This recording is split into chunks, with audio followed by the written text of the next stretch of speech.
Well, welcome to Central Online. We are so glad that you're joining us this weekend. Our experience is about an hour long, and today we have a great one in store for you. Hey, joining on demand is awesome, but did you know that every Sunday we go live at 10 a.m. and 11:30 a.m. Pacific Standard Time? You can join us live at centralonline.tv/media. We have a whole Central family just ready to interact with you throughout the entire experience, and we have a lot more special moments that happen during our live experience. And if you'd like to be a part of that Central family, it's really simple. You can head on over to centralonline.tv/online experience. By joining the Central family, you'll not only get access to graphics and information to share all over your social media, but access to an amazing community as well. And while you're at it, be sure to share this experience with your friends and family wherever you're watching from. And if you'd like to stay up to date on all things Central and whenever we go live, subscribe to our YouTube channel now. Well, it looks like the experience is about to begin, so for now, let's get ready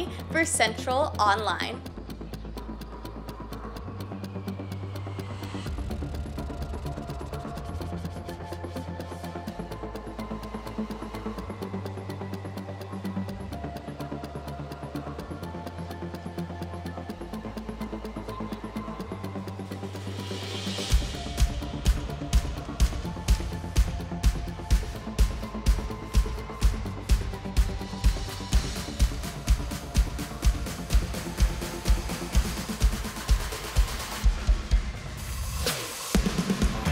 Welcome to Church Central. Let's get our hands up and clap. We're going to do a new song today, so let's keep those hands going and let's sing this out.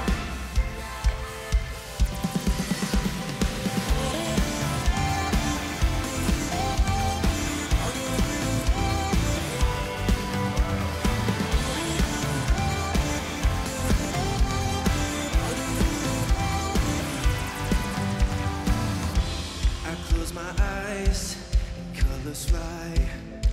There's no hiding from your grace. I can't deny your heart for mine, and it's unrelenting chase.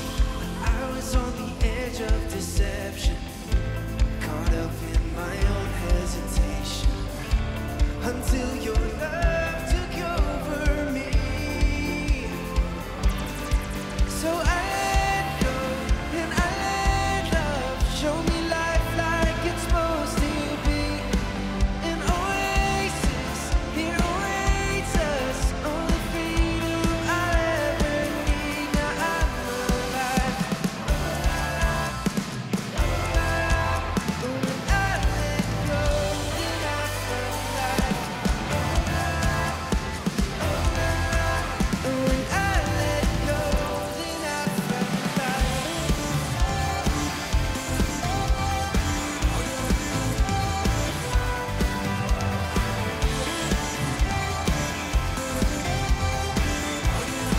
sing the higher way, come on.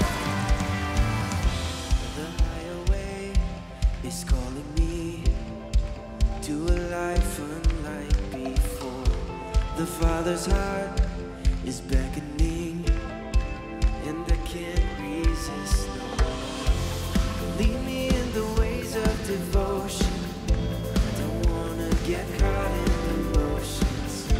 My heart is only for you, Lord.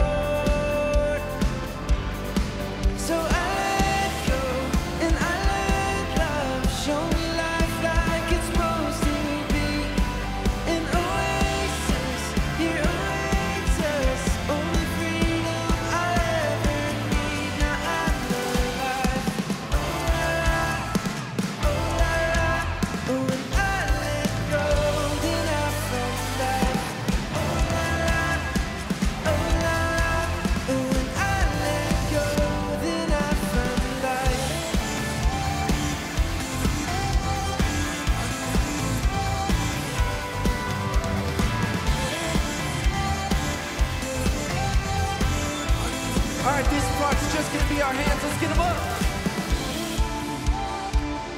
We're gonna sing I Let Go. Let's sing this out. So I let go and I let love show me life like it's supposed to be. An oasis here awaits us, only freedom I'll ever need.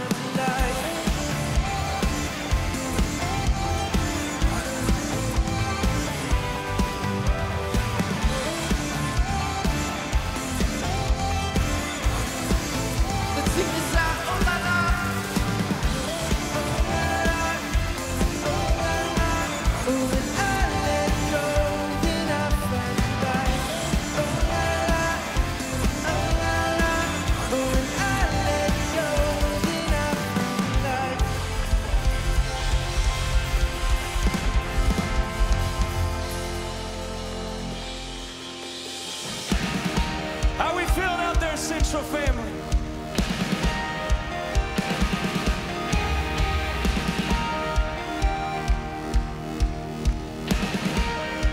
Here we go. The earth is shaking, the mountains shifting like sand. You are moving.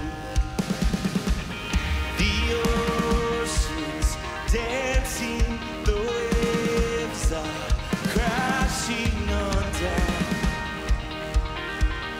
You are moving. Here we go. You shake the earth like a hurricane of grace. Come and sweep our hearts away. Let your power fill this place. Get ready to shout. Here we go. You shake the earth like a million voices shout. You shout like everyone sing it out. You shake the earth. You shake the earth.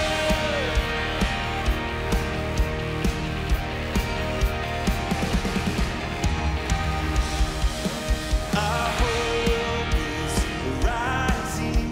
Our faith is growing in truth. You are moving. Our hearts are breaking. Our hands are reaching to you. Lift them up, come on.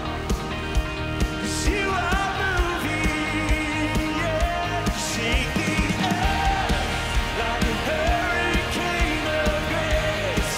Come and sweep our hearts away. Let your power fill this place. You shake the earth like a million voices shout. Like everyone sing it out. You shake the earth. You shake the earth.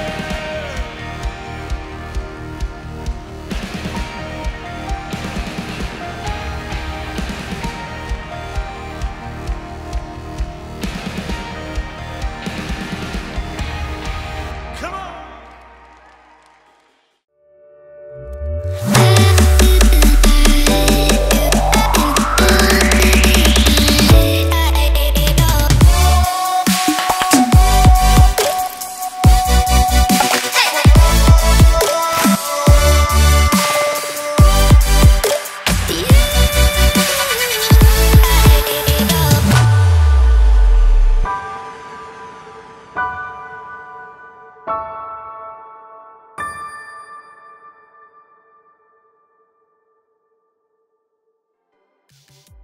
What's up, everyone? My name's Erin and I serve as an online host here at Central. Hey, if it's your first time joining us, I want to say welcome and let you know that Central is a place where it's okay to not be okay. That simply means you can come as you are, you belong, and we are so glad that you're joining us here. This weekend, we are wrapping up our series, Do You Even Lift? It's been awesome, a great way to kick off the new year, and if you missed out on any of those weekends, you can go back and watch the full experience on our website at centralonline.tv.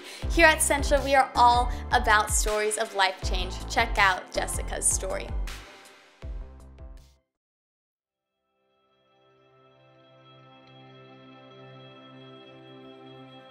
Back when I was 5 years old, during that time, I was molested by my grandmother's boyfriend at the time. I would look at kids in the playground and I would notice just how they had a childlike innocence that I could never have because I had it taken away from me. I was baptized because I knew that he was the only one who was able to love me when I felt unloved. And regardless of those flaws and imperfections and impurities, he loved me still. And he was the father that I felt like I never had. When I opened up about being molested at the age of 5, my dad stepped out of the picture. And once again, I felt abandoned.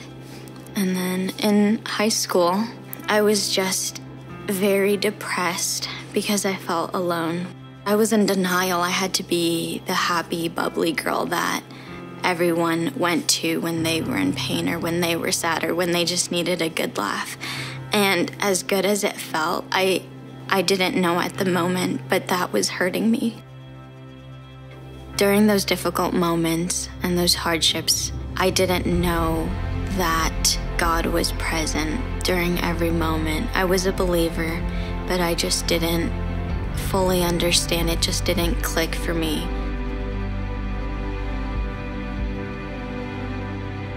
So a really good friend of mine had started a Bible study group, and through her love and support and mentorship, I rededicated my life to Christ, and I decided that I wasn't gonna live the way that I used to. I wasn't going to seek validation from others, that I was going to live my life for Christ. I felt like I had a place in this world, that God was not done with me yet.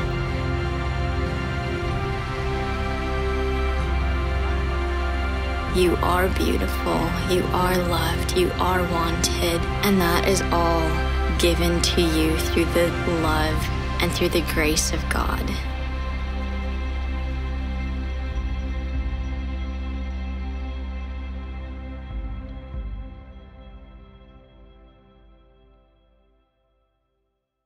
Well, we've come to a time in our experience where we have the privilege and opportunity to give back to God financially, just a portion of everything He's blessed us with through our tithes and our offerings. If you'd like to give today, it's really simple. You can visit centralonline.tv/give, and when you do, be sure to check the online location.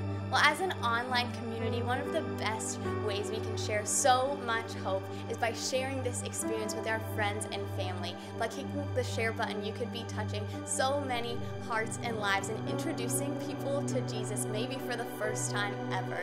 So we ask you guys just to share this experience and maybe be praying for that one friend that you would like to invite to church with you, whether that's coming and joining us at a location or maybe watching online together again. We want to say thank you guys so much for your generosity and spreading all of this hope and touching so many people's hearts and lives. Will you pray with me? God, thank you so much just for the resources to honor you, God, and to serve you, God. I pray through this time of offering that you would not only bless our hearts and tug on our hearts, but also tug on the hearts of others and bless others, and help us know that as we give these gifts, God, as we share this experience, we are going to touch so many different people's lives and help them introduce them to you. It's in your Son's name we pray. Amen. Let's continue in our experience.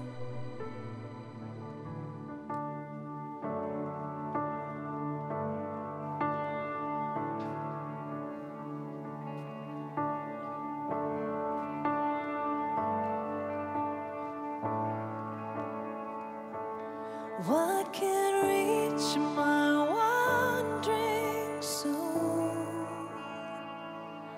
What can break the chains I hold?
so vast and wide, my rightful place. His son would die, my debt is paid, His glory stands. What sets me free? Only love can. What sets me free? Only love can. What sets me free? Only love can.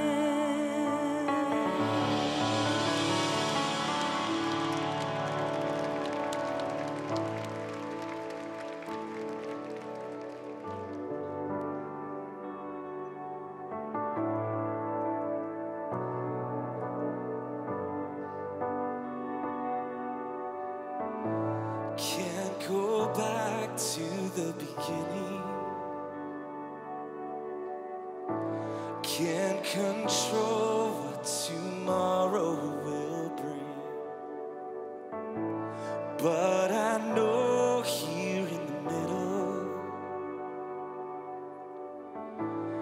is the place where you promised to be.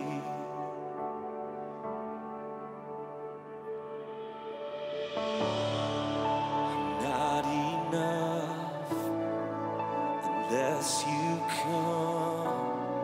Will you meet me here again? 'Cause all I want is all you are. Will you meet me here again?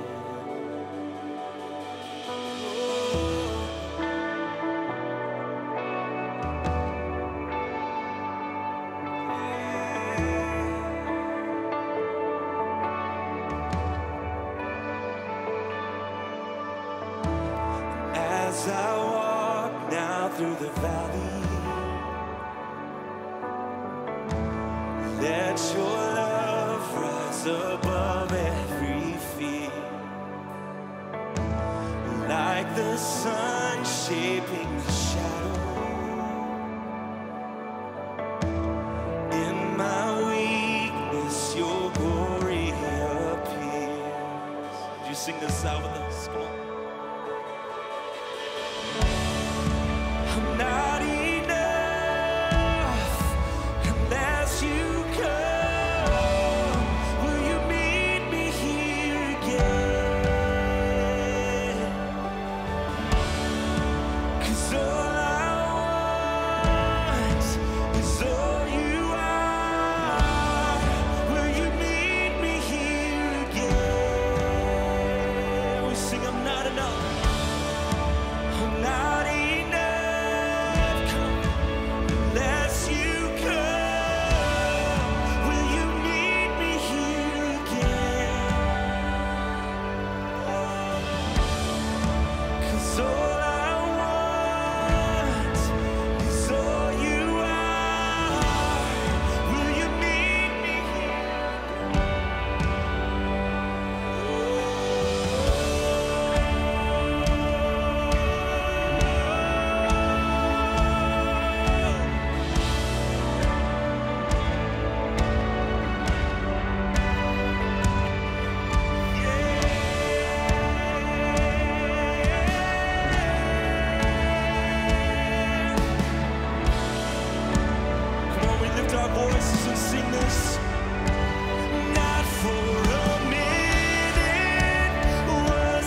unless you come, will you meet me here again?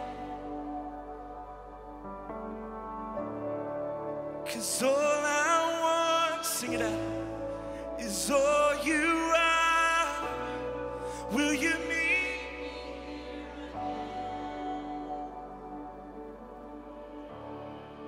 I'm not enough unless you come. Will you meet me here again? 'Cause all I want is all you are. Will you meet me here again? God, right here in this very room today, Lord, broken, hurting, flawed, messed up individuals, we come before you. And Lord, we just pray that you would just take us just as we are. Lord, that we wouldn't have to feel like we come in church to get it all right, Lord, but that we can ultimately come in here a mess, God, and that you make this your mess. So I lift up any person in this room today, God, who's broken and hurting. I just pray, Lord, that you would just overwhelm them with your peace, with your hope. God, help us to just experience prosperity, joy, a future that we could never experience apart from you. So Holy Spirit, we invite you into this room today. God, we just ask that you would meet us right here where we're at. God, help us. For it's in your name we pray.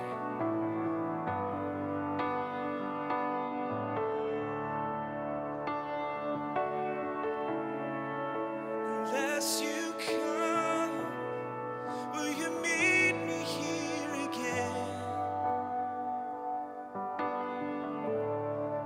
'Cause all I want is all you are. Will you meet me here again? Not for a minute was I forsaken. The Lord is in this place. Come on. The Lord is in this place. Come, Holy Spirit, dry bones awaken. The Lord is in this place. Not for a minute was I forsaken. The Lord is in this place. The Lord is in this place. Come, Holy Spirit, dry bones awaken. The Lord is in this place. The Lord is in this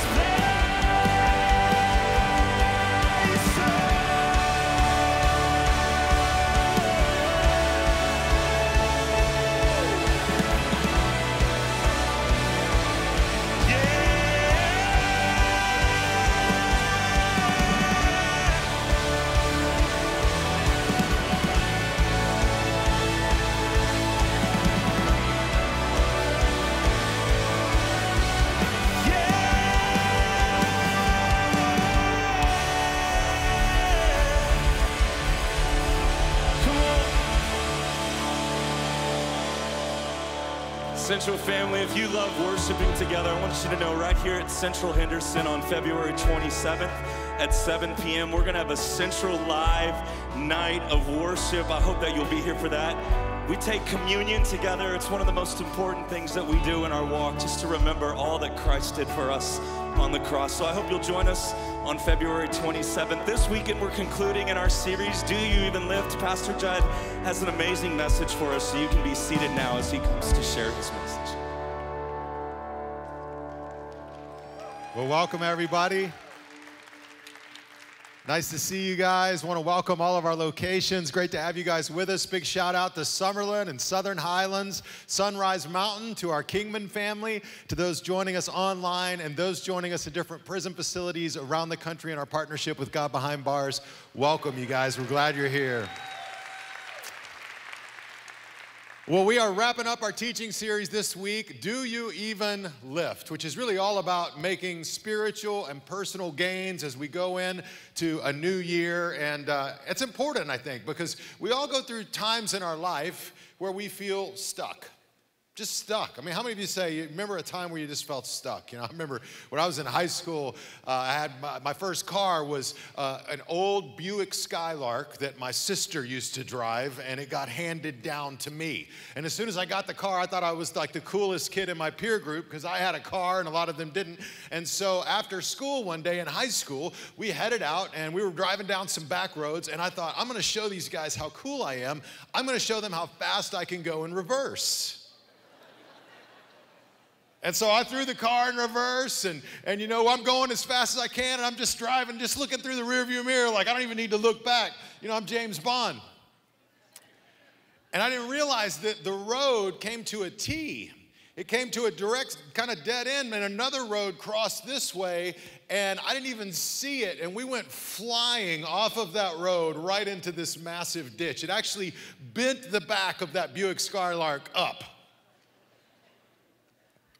I mean, I was in trouble. I was stuck. And it didn't matter how much I pushed the gas, how much the tires spun, they were elevated up off the ground on the backside of the ditch, and it wasn't going anywhere, you know? And my friends and I are all looking at each other, and I'm thinking, this is not good. And that's what it feels like when you're stuck. The wheels just keep spinning. You aren't sure what to do. Some of you may be stuck right now in a relational situation. You may be stuck at work. You may feel like you're stuck with your health. You just feel like you're stuck. Our bulldog, Roxy, she's stuck right now.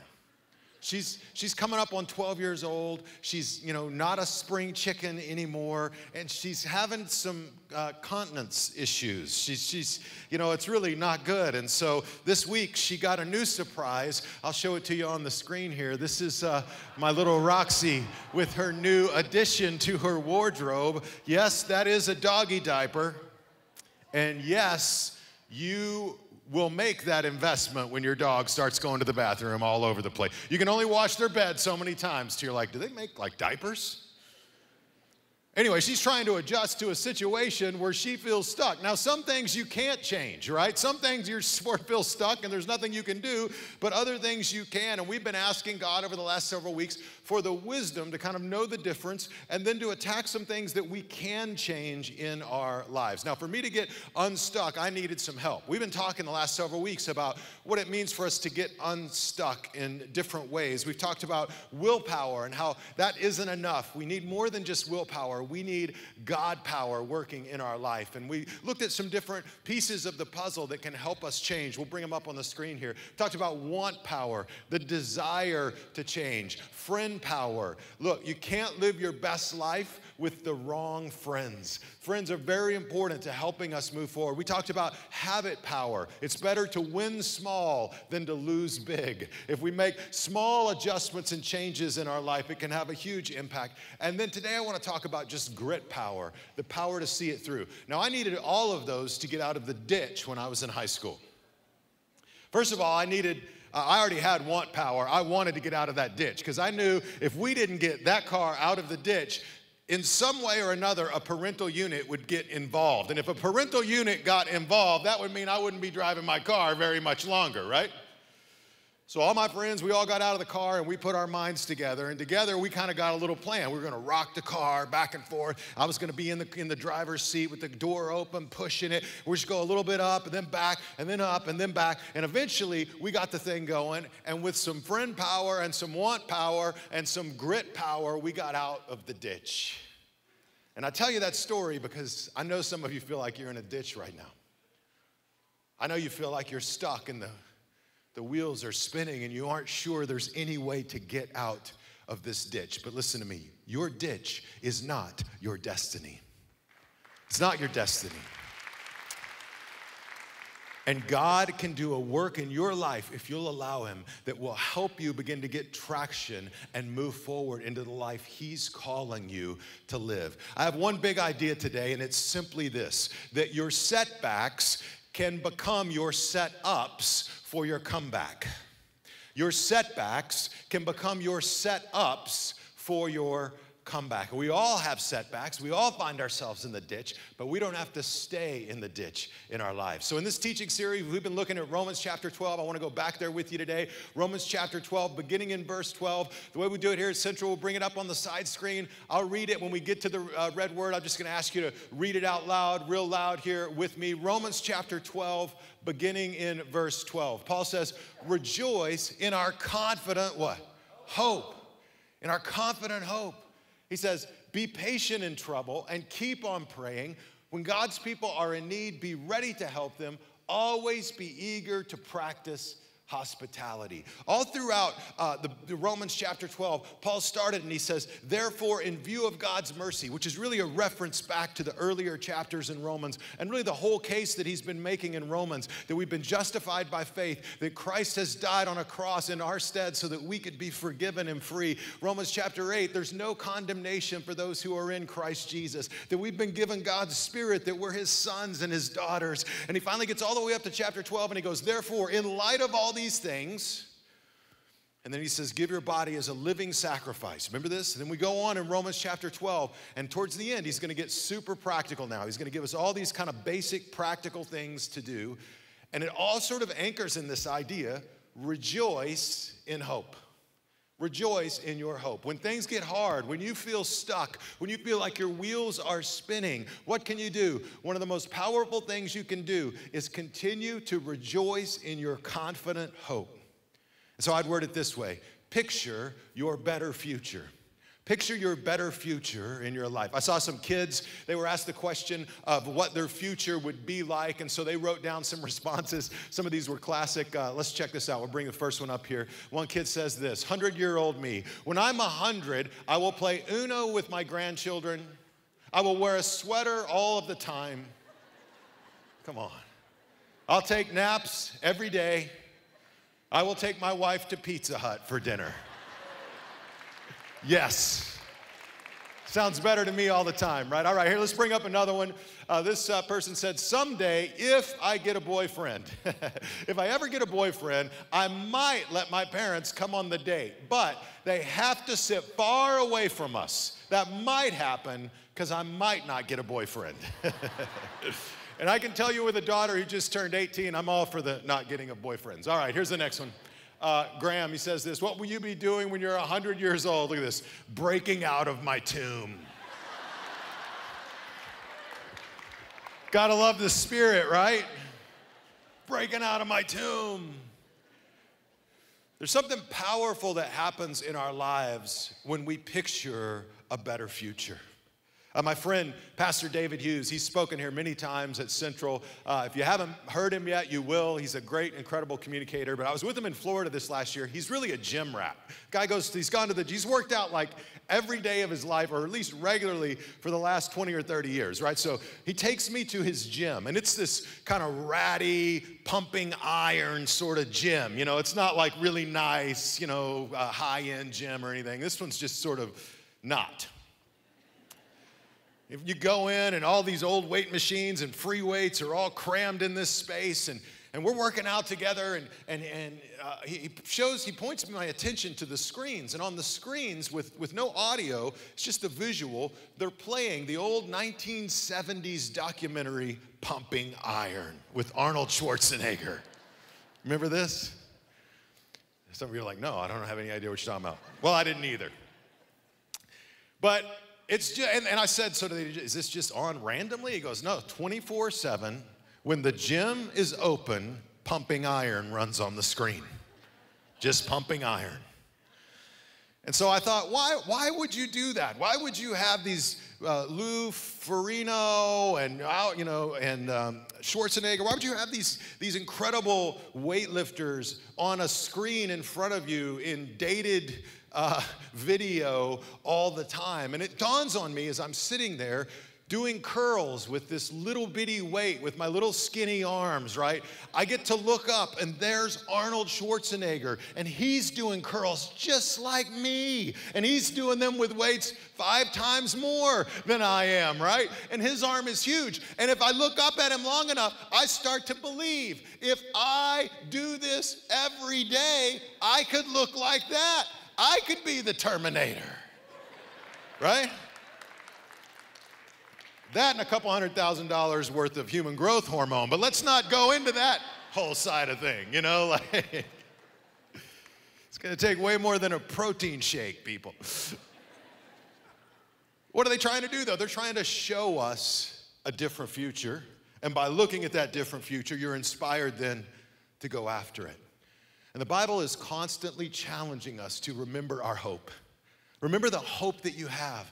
Look, the Bible teaches as a follower of Jesus that our ultimate home is in heaven. And heaven is really defined by the presence of God in a powerful and kind of ultimate way in our lives. Heaven is a place where there'll be no more suffering, no more crying, no more tears, no more dying. And we're to look forward to that. That's the place what we really will call home. And we shouldn't expect to feel like we're home here when home is really there. Home is where God and His Spirit ultimately move and work in our lives. We get to taste it a little bit now. We have God's Spirit within us. We have Him working in our lives. But that's where our hope really is. And we got to hang on to that hope. We got to rejoice in it, especially when things get hard. Sometimes God allows us to go through setbacks. And sometimes those setbacks are really hard. It's like working out. When I work out and I go through leg day, how many of you do leg day? You know what I'm talking about? You ever do leg day? Okay. Man, after leg day, you would think after working out for a while consistently and all that, doing leg day, that you would be strong, right? But after leg day, my first thought when I walk up to the stairs in my house is, am I gonna be able to make it up these stairs? Right? You've been down to load the dishwasher? Come on, somebody, you know what I'm talking about? What are you thinking? Am I gonna be able to stand up? Right? Because when you work those muscles out, they break down. And you got to break them down before they can be built back up and be strong again. And that's how setbacks can work in our lives. Sometimes God allows us to face some tough setbacks, but if we allow Him, they can break us down so that He can build us back up. Listen, the breakdown precedes the breakthrough. So, you try to change something in your life, you go after something, you get friend power working in your corner and want power, and God's power and grit power and habit power. But the challenge is as you start moving forward, sometimes it can feel harder before it gets easier, right? Sometimes you got to go through that breakdown to get to the breakthrough. And what keeps you going in those moments is you got to hang on to your confident hope. You just got to keep rejoicing. He says, not only hang on to your confident hope, remember what he said? He says, keep on praying. Prayer is a way that you can visualize a better future in your life. Not only the ultimate future God has, but also for other things that you're praying for and asking God to do in your life. He says, keep on praying. Keep on holding on to faith. Rejoice in your confident hope. Rejoice in the fact that God forgave you and worked in your life. Rejoice in the fact that God showed up and God rescued you when no one else was around. Remember the fact that God did it before and He can do it again. Remember that He was with you and for you when nobody else was. Remember that He was moving in your life when you didn't even understand who He was. Remember that He fills you with joy and good things in your life. He provides for you. He takes care of you. Walk in His promises. Rejoice in it every day. And in my own life, I've seen just rejoicing in that hope kind of get me out of the ditch, get me moving forward again, get me believing and trusting. Here's another thought if we want to see our setbacks really become setups for our comeback, and that is to not only rejoice in our confident hope by picturing a better future, but something that I would call hug the cactus. Sometimes we just got to hug the cactus.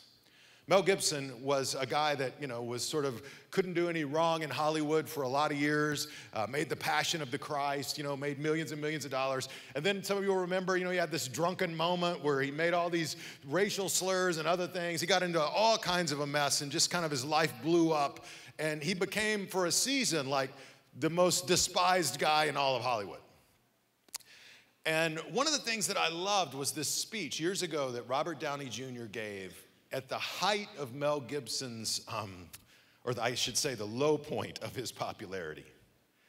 And Robert Downey Jr. stood up in front of this group. He had asked Mel Gibson to present the award to him in front of all of these Hollywood elites.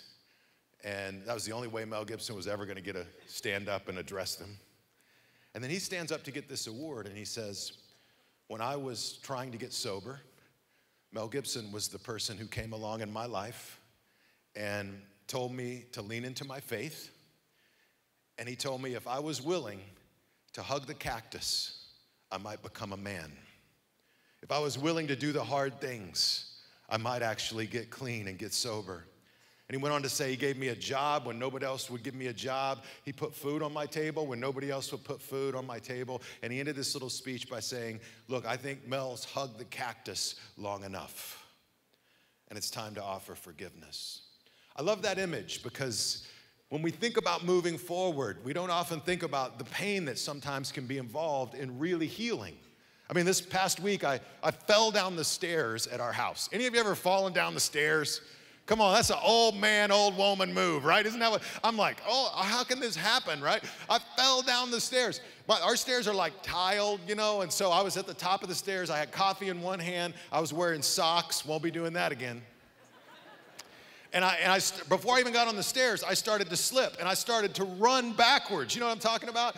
And then it just went downhill from there. It was like, you know when you're skiing and you like totally fall and it's crazy and you know your skis are going over here and this ski's going over there and you know you got headphones that are over here, your phone's over there, everything goes everywhere. They call it yard sailing. I yard sailed down the stairs, coffee in the air, splashing on the wall, shattering on the ground.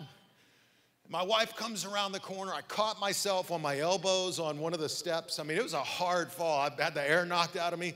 And I'm just sitting there, and she says, are you okay, right? It's like when you're choking. Are you okay? Right? You know, it's like, really? She says, are you okay? You know what I said? I could hardly talk. I couldn't even breathe. I'm like, I'm okay.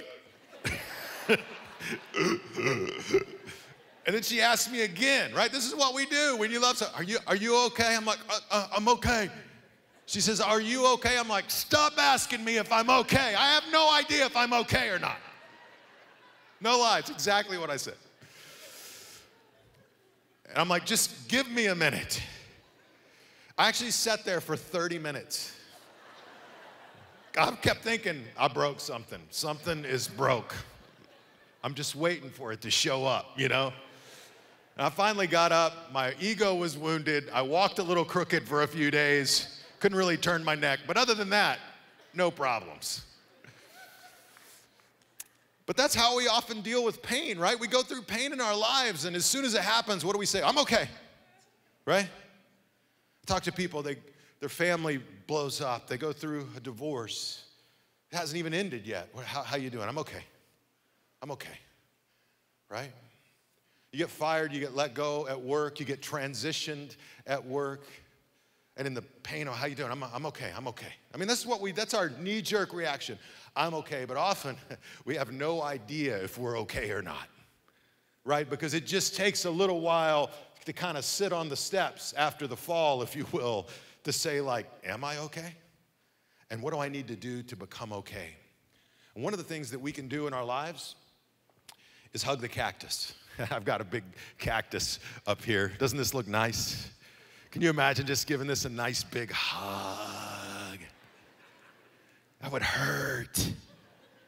That would be awful. There would be blood. But you know, sometimes from a spiritual standpoint, hugging the cactus, so to speak, can be one of the most powerful things we do. When you hug the cactus, here's what I mean. I mean, you get serious about the interior stuff in your life. Hugging the cactus may mean going to counseling. Hugging the cactus may mean forgiving somebody in your life that you really are enjoying holding on to anger and bitterness towards, right? Hugging the cactus in recovery, we talk about, you know, you're only as sick as your secrets. And so hugging the cactus may mean getting honest about some things that you've been keeping secret. Hugging the cactus may mean trying to make amends with those that you've hurt in your life. Hugging the cactus may mean going back from an interior standpoint and starting to work through and deal with some things that happened in your childhood, some things that you went through in the home you grew up in. Why? You want to deal with those things so that you don't continue those things, right? You want to let God transform your pain so that you don't transfer your pain to others. You want to hug the cactus so that you don't just make others hug your cactus, right? And it's hard, right? It's not a lot of fun, but it can be so powerful. Look at what Paul says in Romans chapter 12, beginning in verse 14. Romans chapter 12, 14, he says, bless those who persecute you. That sounds a lot like hugging the cactus to me. Bless those who persecute you. Don't curse them. Pray that God will what? Bless them. Pray that God will bless them. Then he goes forward, he says, be happy with those who are happy. That's easy. Weep with those who weep. Live in harmony with each other. Don't be too proud to enjoy the company of ordinary people. And don't think you know it all. Love how Paul's just so practical here. But he's talking about blessing people that have hurt you, blessing people that have persecuted you, that have discriminated against you.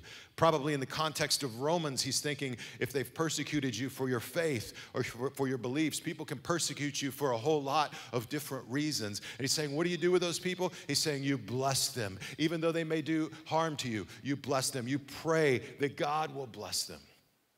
That sounds a lot like hugging the cactus. But I can tell you, if you've been hurt and you've been damaged, nothing will hold you in a setback as strong as unforgiveness. Unforgiveness will keep you stuck. And many of us, we're not going to break free until we begin that process of forgiveness. Look, it's not about the person that you need to forgive. It's about you. It's about me letting go of some things so that we can be free, so that we can let our setback become a setup for our comeback. Listen, God has a plan in your life and in mine. He has a plan. He's working. He's moving. So wherever you're at, whatever you're going through right now in your life, maybe a guy or a girl broke your heart and you can't see a way forward right now. I went through that. I had an experience where somebody broke my heart and we were going to get married. It was going to be amazing. And then this whole thing fell apart. I lost 20 pounds. I was an absolute train wreck. But man, am I glad I went through that setback. Because I look back at it now and realize that was just a setup for God to do some things in my heart that I desperately needed. Because one day this girl named Lori was going to come walking by. Hey, what's up? The setback was a setup for the comeback, right? But I had to see it that way. I had to do the hard work. I had to let God grow me into being a more mature, less selfish man before Lori was ever going to lay eyes on me. Maybe you had a dream, and that dream ultimately hasn't worked out. It collapsed. It didn't go the way you thought it would go, and you're frustrated and you're upset. Listen, I had some dreams that didn't go the way I thought they would go as well. That's just part of being human. But the good news today is I look back now, and I'm so glad God didn't honor those dreams because he gave me other dreams, and he'll give you other dreams because the setback is just a setup. Let him in there to do the work in your life. Let him work and forgive and heal and do what only he can do so that you're ready for the comeback when God brings it around. Hug the cactus if you want your setback to be a setup for a comeback. Third idea is this: just keep doing good. Just keep doing good. Look at what Paul says in these very next verses in Romans chapter 12, beginning in verse 17. He says, never pay back evil with more evil. Do things in such a way that everyone can see you're honorable. Do all that you can to live in peace with everyone. Dear friends, never take revenge. Leave that to the righteous anger of God. Look at this. I love this. Don't let evil conquer you, but what? Conquer. You see that? Conquer evil by doing good. That's a pretty sweet job description. What do? I conquer evil. How do you do it? I conquer evil by doing good. You see that? I conquer evil by doing good. Look, evil is in our world. I mean, you look at the news, you look at people's responses to one another on social media. You look at the fact that the Patriots are going to another Super Bowl. Evil is in our world. But it's not the final story. One day, God will deal with it ultimately. And until then, our job is to push back on the evil in our world by doing good, right? By being kind, by showing through our actions what God has done for us. This past year, I got to have lunch with a powerful civil rights leader from the 60s all the way through to today, Dr. Robert Greene. As I was having lunch with him and just learning from him and listening, I said, tell me some stories that just stand out to you. He had marched with Dr. Martin Luther King Jr. and some of the early marches. I said, tell me some stories from kind of that time.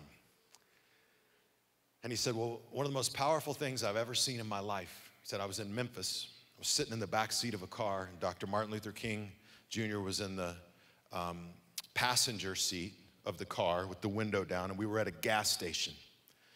He said, we pulled up at this gas station, and a white man walked up to the car, and he pulled a gun, and he put the gun right in the face of Dr. King, and he called him a slur word, and he said, I'm gonna kill you right here. And he said, I watched Dr. King from the back seat, and he's like, I can see it today. He slowly turned his head, looked the man in the eye, smiled, and said, I love you, brother. And he said the man just stood there, looked at his gun, didn't know what to do, and walked away. He said, that was the day I realized Dr. King was not afraid to die.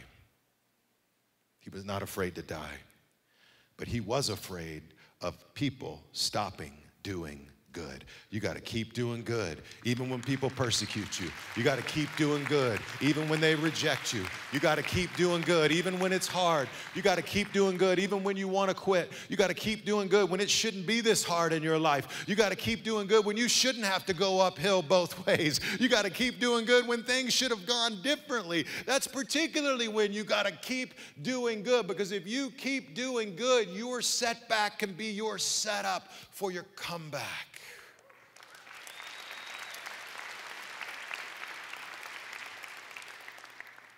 So friends, wherever you're at in your life, want power, together with friend power, together with habit power, together with grit power, can help us experience change. And if we'll just move forward with an understanding that the setbacks we've been through are setups for our comeback, that look, our struggle and our difficulty and our ditch is not our destiny. Look, our breakdown may be happening right now, but breakdown precedes the breakthrough. God, I'm gonna trust you, I'm gonna follow you, I'm gonna walk in faith and believe that my best days are still to come. I'm gonna rejoice, even though I may feel stuck right now, I'm gonna rejoice in my confident hope. Friends, if you'll do that, I think it'll have a powerful pull in your life to help you get unstuck. And one of the ways we want to help you do that is through a seminar that we offer here at Central. It's called First Step. First Step is a powerful tool to help you in your life kind of get unstuck and begin to grow spiritually in an incredible way. And so I want to challenge you, if you've never been to First Step, you should have either received a card like this across our locations, or it'll be in the seat back in the front of you, or in the seat that you're currently in. It says Central Church on one side, but the flip side says First Step. Join us at First Step. And it's coming up in a couple weeks. It's a seminar that basically runs congruent to the weekend across our locations. Some locations have a midweek option, but it's a great seminar to sign up for, to just kind of get unstuck in this season of your life, to meet some great people, to have a lot of fun, to learn some fundamentals of what it means to be a follower of Jesus, to learn more about the church and how you can get involved. So if you've never taken First Step, that's a great tool right around the corner. Make sure to grab one of these cards, fill them out. Across our locations, when you leave, you can just drop them in buckets and turn them in that way.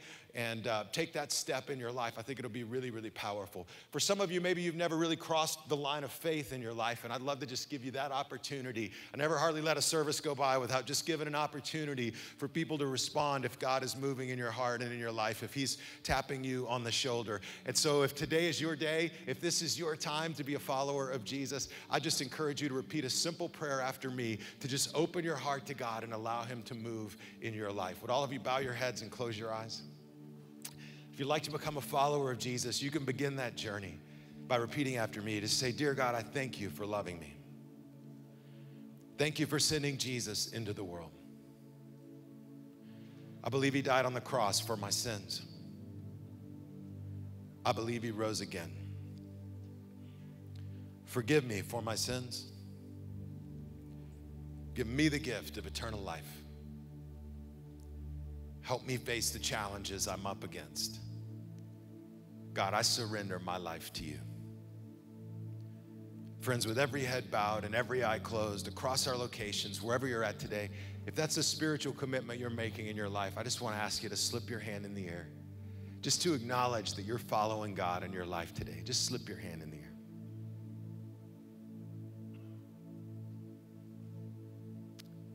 God, we thank you for each person reaching out to you. I pray you'll show up powerfully in their life. Forgive, heal, restore, do the work that only you can do. And for all of us, God, send us forward into our comeback. Help us experience your power and presence in our life this week in tangible ways. We thank you in Jesus' name. Amen. All right. If you made a spiritual commitment in your life, I just would love to put a resource in your hands that we've created called the New Beginnings Journal. You can go by our New Beginnings area across our locations. We'd love to give you one of these. If you'd like to be baptized, we'd love to help you take that step. Or if you'd like to sign up for First Step, couldn't find a card, want more information, you can also just go to the New Beginnings area. Well, let's put our hands together now for our location pastors who are going to come out and close out our experience. What an awesome message from Pastor Judd. Hey, if you prayed that prayer today, I just want to say congratulations and let you know it is the best decision you'll ever make. In fact, here at Central, we're committing to helping you take some of those next steps. We have this New Beginnings Journal that we would love to send you a digital copy of. Just visit centralonline.tv/welcome and make sure to check the box that says, I raise my hand, and we will send you this right away. Thank you so much for joining us this weekend. I hope you guys can join us next weekend for some Super Bowl fun. We have a great experience in store for you guys, and the weekend after that, we'll be kicking off a brand new series called Simply Blessed. You don't want to miss out on any of it. Be sure to share this experience and invite your friends and family to join you next weekend. But as you go through this week, remember to hang on to what Romans 8 says. If God is for us, who can be against us? Have a good one.